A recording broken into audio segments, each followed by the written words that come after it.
जय श्री कृष्ण प्रिय बंधुओं, स्वागत है आप सभी का फिर से हमारे YouTube चैनल पर।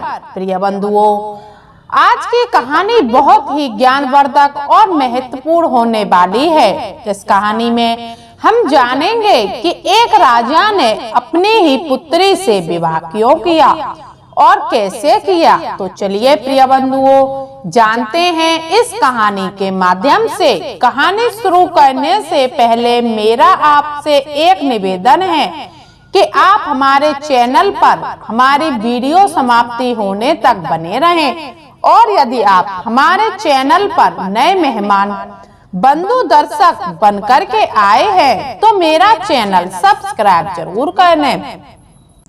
तो चलिए प्रिय बंधुओं, चलते हैं सीधे कहानी पर। बहुत समय पहले की बात है। किसी राज्य में एक राजा राज्य करता था। उस राजा के 3 रानियां थीं। उन रानियों में से किसी को भी बच्चा नहीं हुआ था, यानी कि वह राजा निसंतान था। तीनों रानियों के द्वारा जब कोई संतान पैदा नहीं होती तो एक बार ऐसा हुआ कि राजा सुबह के समय अपने घोड़े पर सवार होकर शिकार खेलने के लिए जंगल में निकल गए, क्योंकि प्रिय बंधुओं, उन राजा को शिकार खेलने का भी बहुत ही शौक था।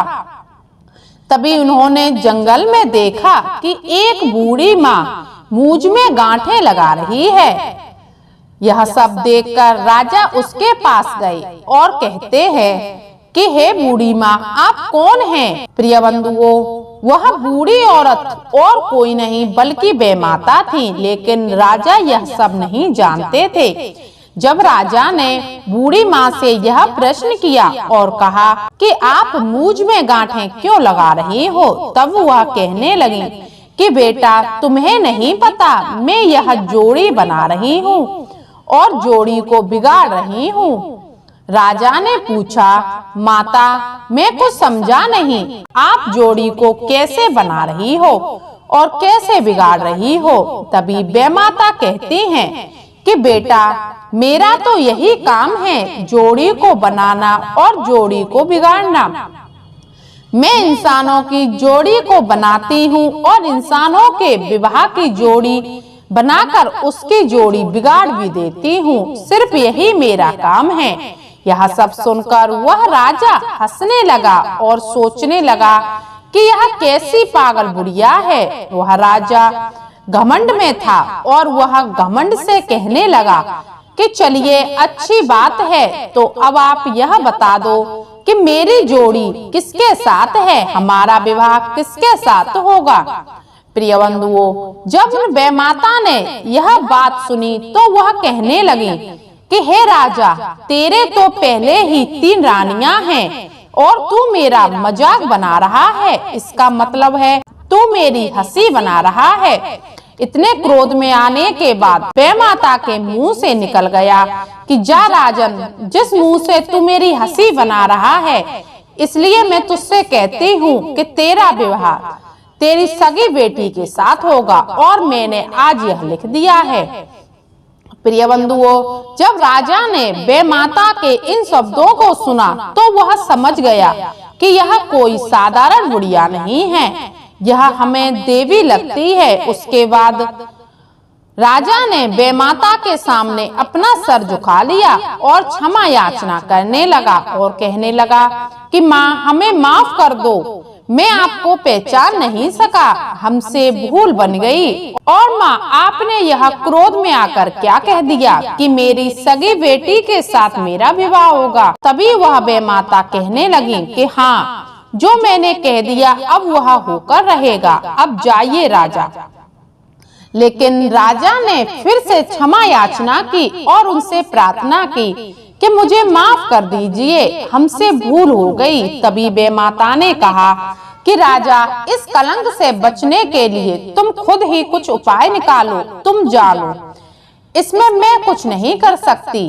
प्रिय बंधुओं, यह सब सुनकर वह राजा अपने चेहरे पर उदासी लेकर वहां से अपने महल में वापस आ जाता है।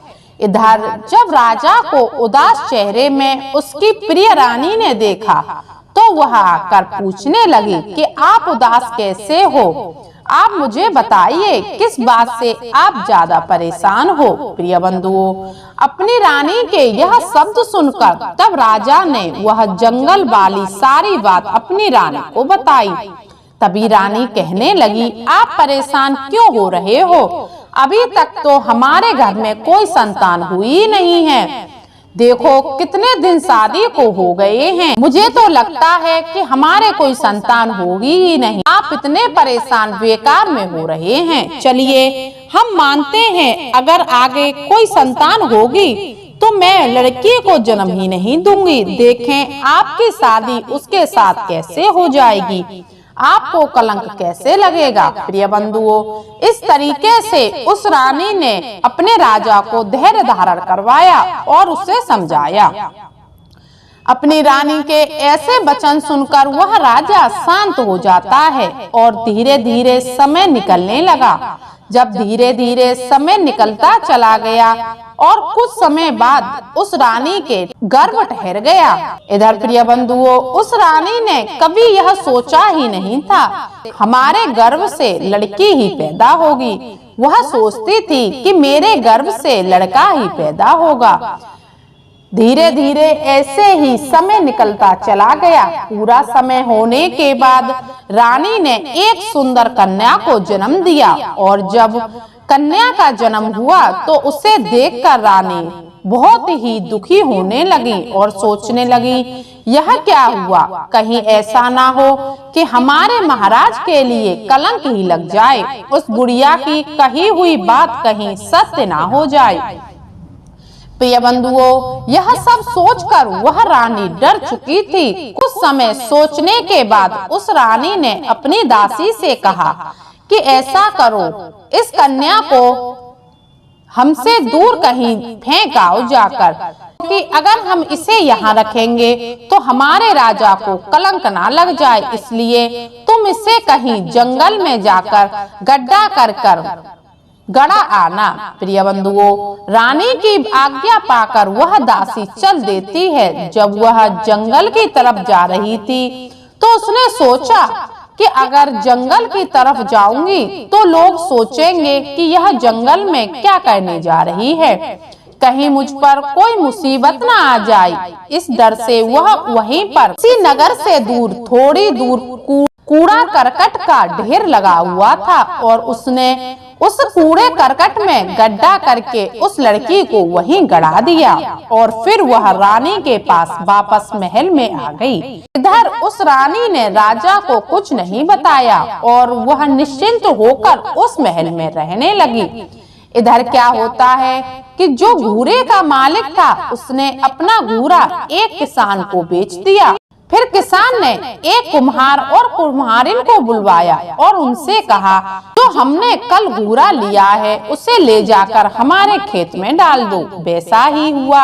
अगला दिन होता है और कुम्हार और कुम्हारिन फावड़ा लेकर उस घूरे के पास जाते हैं। जब घूरा खोदने लगते हैं और भरने लगते हैं तो धीरे धीरे वह फावड़ा उस लड़की के पास पहुंच जाता है। प्रिय बंधुओं, वह फावड़ा उस लड़की के तो लगता नहीं है, लेकिन वह बच्ची रोने लगती है। रोने की आवाज सुनकर कुम्हार और कुम्हारिन सोचने लगे कि यह आवाज कहाँ से आ रही है। तभी कुम्हारिन ने कहा कि स्वामी, मुझे इसी में से आवाज आ रही है। तभी वह फावड़ा एक तरफ रख देते हैं और हाथों से खोदने लगते हैं।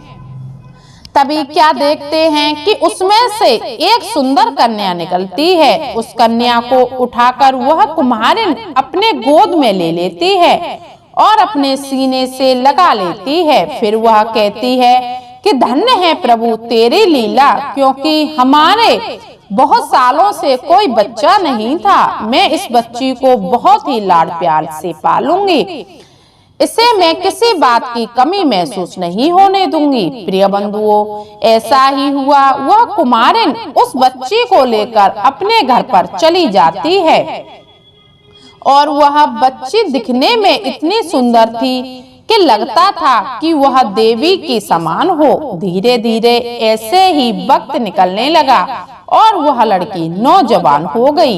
एक दिन की बात है कि वह लड़की अपने पिताजी से बोली कि पिताजी, आप रोजाना पशुओं को चराने ले जाते हैं, लेकिन कल से मैं ले जाया करूंगी। उसके पिताजी ने बहुत मना किया, लेकिन वह नहीं मानी। तो कुम्हार ने कहा कि ठीक है, तुम ले जाया करना। प्रिय बंधुओं, अगला दिन होता है और वह पशुओं को चराने के लिए नगर के बाहर खेतों के लिए चली जाती है। इधर वही राजा जंगल में शिकार खेलने के बाद अपने महल से वापस जा रहे थे और उधर से ही निकले जिधर से वह लड़की अपने पशुओं को चरा रही थी। जब राजा की नजर उस कन्या के ऊपर पहुंची तो उन्होंने देखा कि यह तो बहुत ही सुंदर है और वह राजा उस लड़की को देखकर उस पर मोहित हो गए और सोचने लगे, अब तो हम इससे विवाह जरूर करेंगे। वह राजा यह सब सोचकर अपने महल में पहुंच जाता है और अपनी रानी को उस लड़की के बारे में सारी बात बताता है और वह रानी से कहता है कि रानी, पता करो वह किसकी लड़की है, हम उससे विवाह जरूर करेंगे। प्रिय बंधुओं, राजा के कहे अनुसार जब रानी ने पता किया कि वह कुम्हार की बेटी है तो राजा को बताया कि वह लड़की कुम्हार की है। तो राजा ने कहा, कुम्हार की बेटी है तो क्या है, उसके घर पर हमारी शादी का प्रस्ताव भेजो। प्रिय बंधुओं, रानी ने राजा को बहुत समझाया, लेकिन राजा मानने को तैयार ही नहीं थे।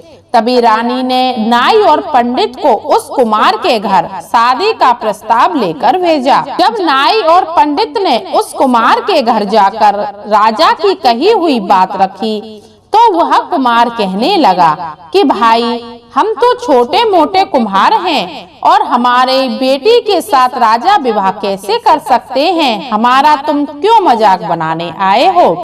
यह सब सुनकर वह पंडित कहने लगा, नहीं भाई, हम मजाक नहीं बना रहे, तुम्हारी लड़की पर हमारे महाराज मोहित हो गए हैं, वह उससे प्रेम करने लगे हैं और उसी से शादी करेंगे। प्रिय बंधुओं, यह सब सुनकर कुम्हार और कुमारिन बहुत खुश हो जाते हैं। इधर प्रिय बंधुओं, ना तो यह बात राजा को पता थी कि यह मेरी बेटी है और ना ही कुम्हार और कुम्हारिन को पता थी कि यह राजा की बेटी है। वह शादी के लिए हाँ कर देते हैं और कुछ ही दिनों बाद लड़की की शादी उस राजा के साथ हो जाती है जो कि राजा की बेटी थी। प्रिय बंधुओं, कुम्हार की बेटी से विवाह करने के बाद वह राजा अपने घर पर आता है। इधर वह रानी राजा के काम में लगी हुई थी। प्रिय बंधुओं, रानी ने देखा कि पड़ोस में एक बकरा और बकरी एक घर में रहते हैं, पालतू हैं, जो कि बंधे हुए हैं। तभी रानी देखती हैं कि बकरा और बकरी आपस में बातें कर रहे हैं। तभी बंधुओं, उस बकरा ने उस बकरी से कहा कि देखिए, आज पड़ोस में बहुत ही बड़ा अनर्थ होने जा रहा है। तभी बकरी कहने लगी कि कैसा अनर्थ। तभी बकरा ने सारी दास्तान राजा की बकरी को सुनाई और बताता है कि राजा ने अपनी ही बेटी के साथ विवाह कर लिया है। यह राजा की ही बेटी है। अगर राजा ने एक रात गुजार ली तो इससे बड़ा अनर्थ कुछ नहीं हो सकता। प्रिय बंधुओं, यह सुनकर वह बकरी कहने लगी, हे भगवान, हमें तू बहरा और गूंगा कर दे, हम यह सब कुछ नहीं तो सुन सकते और ना ही हम देख सकते हैं। बकरा बकरी उसी समय बहरे और गूंगे हो जाते हैं। इधर जब रानी ने यह सब देखा कि बकरा बकरी बोलना बंद हो गए हैं तो उसने सोचा, यह तो हकीकत में ही नहीं बोल पा रहे हैं। मुझे लगता है कि मैंने ही बहुत बड़ी गलती की। मुझे शायद मेरी बेटी मरी नहीं थी। इस बात के बारे में मैंने राजा को भी नहीं बताई थी। यह सब सोचकर वह माँ धरती से गुजारिश करने लगती है कि हे माँ धरती, तू मुझे अपने अंदर संभाले, ऐसा पाप मैं बर्दाश्त नहीं कर सकती। हमने बहुत बड़ी भूल कर दी है। प्रिय बंधुओं, उसी समय एक साथ जमीन फट जाती है और वह जैसे ही समाने को होती है, जैसे ही सैनिक जाकर राजा को यह खबर दे देते हैं। जब राजा को यह सब पता लगा तो वह भागते हुए रानी के पास आई और रानी से पूछा, तुम कहाँ जा रही हो और ऐसा क्यों कर रही हो? तभी रानी ने राजा को सारी बात बताई और कहा कि मैंने आपसे यह बात छुपाई थी। हमारे कुछ दिनों पहले एक बेटी हुई थी और यह वही बेटी है। मैंने इसे जंगल में फेंकवा दिया था, शायद यह मरी नहीं, लेकिन जो भाग्य में लिखा था वह होकर ही रहता है। आज वह सामने आ गया है। अब मैं किसी को अपना मुंह नहीं दिखा सकती, इसलिए मैं धरती में समाने जा रही हूँ। प्रिय बंधुओं, जब राजा ने रानी के ऐसे शब्द सुने तो उसके पैरों तले जमीन खिसक गई और वह कहने लगा कि रुको, मैं भी तुम्हारे साथ धरती में आऊंगा। तभी वह सैनिक से कहता है कि एक कागज और कलम हमें दे दो। तभी सैनिक ने एक कागज और कलम लाकर उस राजा को दे दिए। राजा ने अपनी सारी संपत्ति और सारा राज्य का कार्यभार उस लड़की के नाम कर दिया और कह दिया कि आज से हमारे राज्य की देखभाल हमारी बेटी करेगी। यह सब कहकर वह राजा और रानी उसी वक्त उसी धरती में समा जाते हैं। तो प्रिय बंधुओं, कैसी लगी आपको यह कहानी? अगर आपको यह कहानी पसंद आई हो तो कमेंट बॉक्स में राय जरूर देना और हो सके तो अपने मित्रों के लिए भी शेयर कर लेना। अब फिर मिलेंगे अगली वीडियो में, तब तक के लिए सब्सक्राइबर दर्शक भाइयों के लिए जय श्री राम।